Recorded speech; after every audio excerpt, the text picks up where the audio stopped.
And we are joined for more reaction by the Transport MMC in Johannesburg, Kenny Kunene.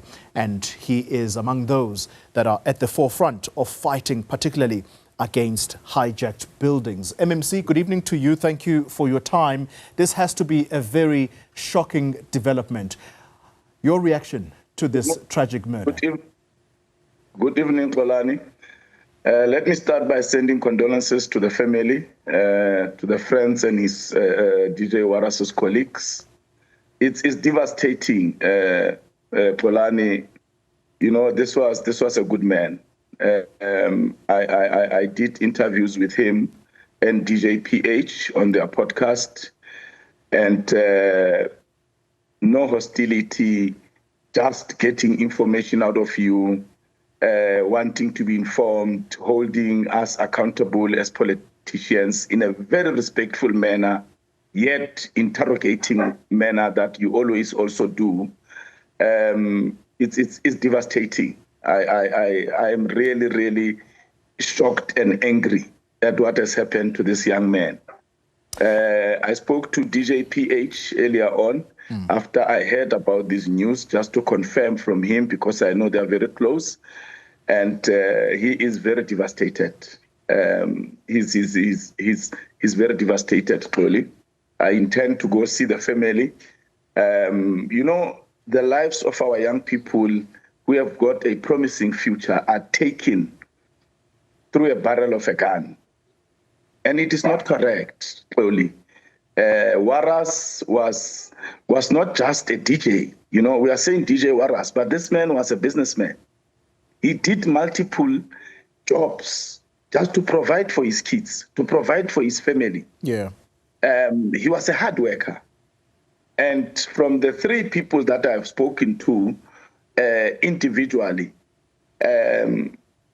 he was there to inspect the building. I don't know if it's his building, but I understand that his security company gets appointed every now and then to secure buildings once they have been taken back by the owners. They secure the buildings, so they go to inspect whilst the renovations are happening. So it is clear that the man was assassinated, murdered, whilst he was doing his job. If indeed that is the case, but I believe that that is the case, because I also saw pictures of him lying on the floor. And you can see that there are also hawkers around there. But the bullets went to him, which means he was the target. Yeah. We are not hearing of any stray bullets that went to anyone.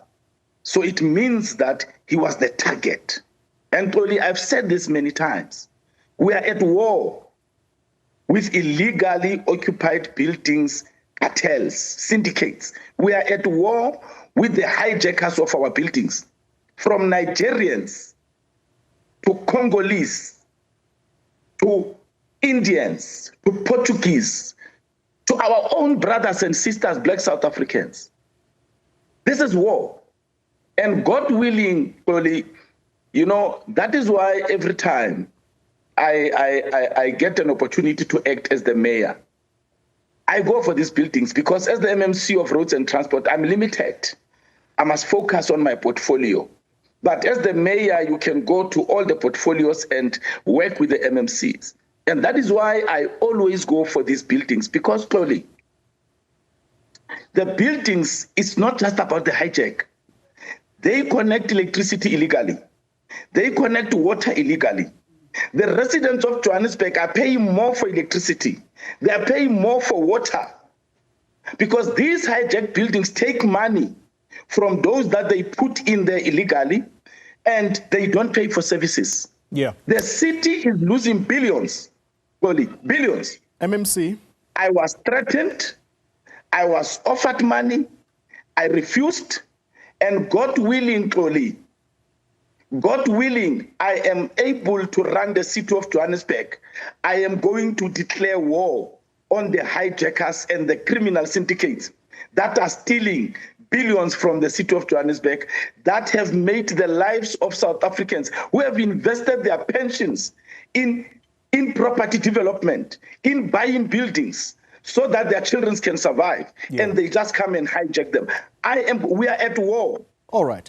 If MMC. the Minister of Defense and the Minister of Police do not realize, if the President does not realize that we are at war, then I don't know what will make them realize.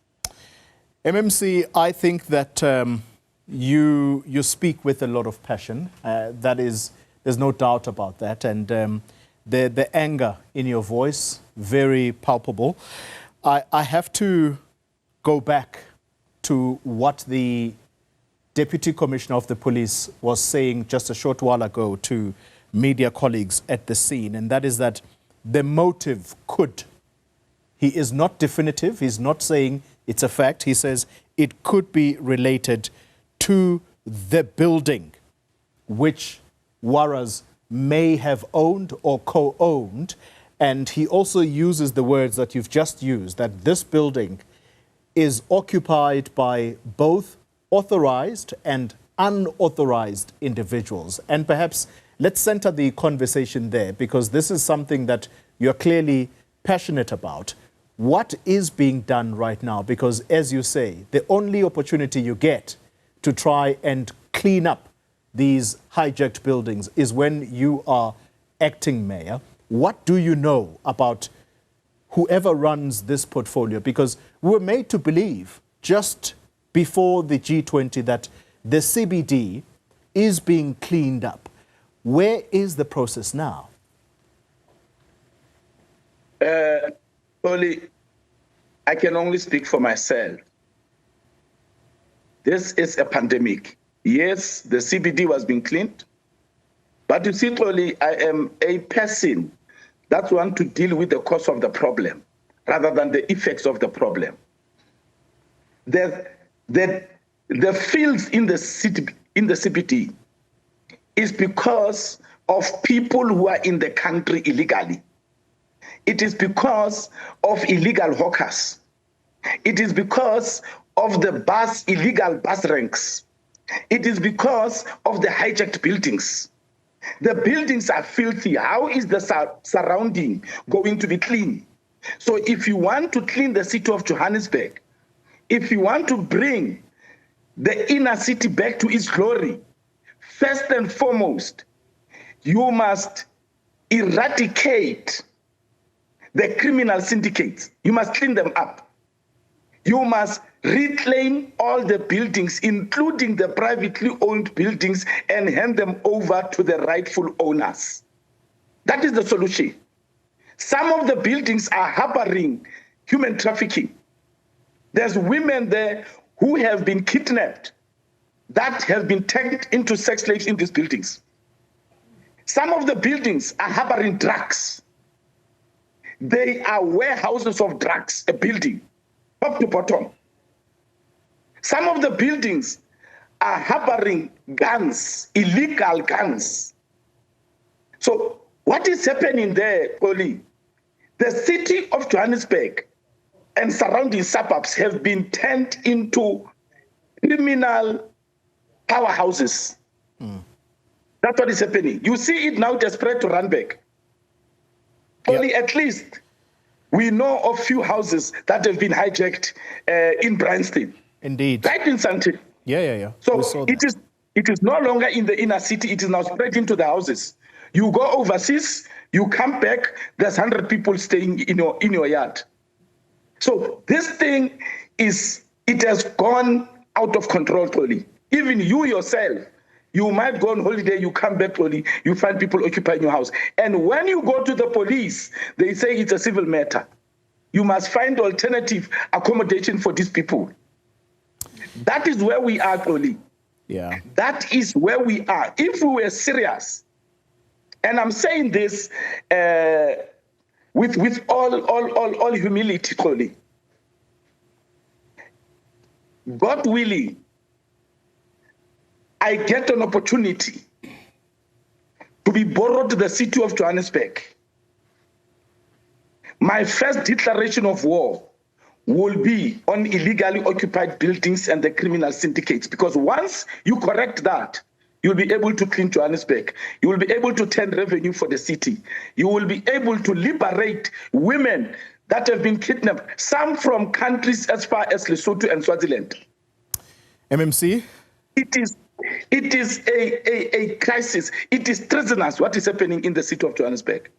MMC, I think that you are spot on. I cannot fault what you have said, especially the latter part of your words, that there's got to be a commitment to clean up the Johannesburg CBD. Life cannot continue in this way. Let me thank you very much for your time and reaction tonight to a very, very tragic story that's taken place today. Round about midday, DJ Warras, his life taken so brazenly, in full view of the public, in one of the streets in Johannesburg.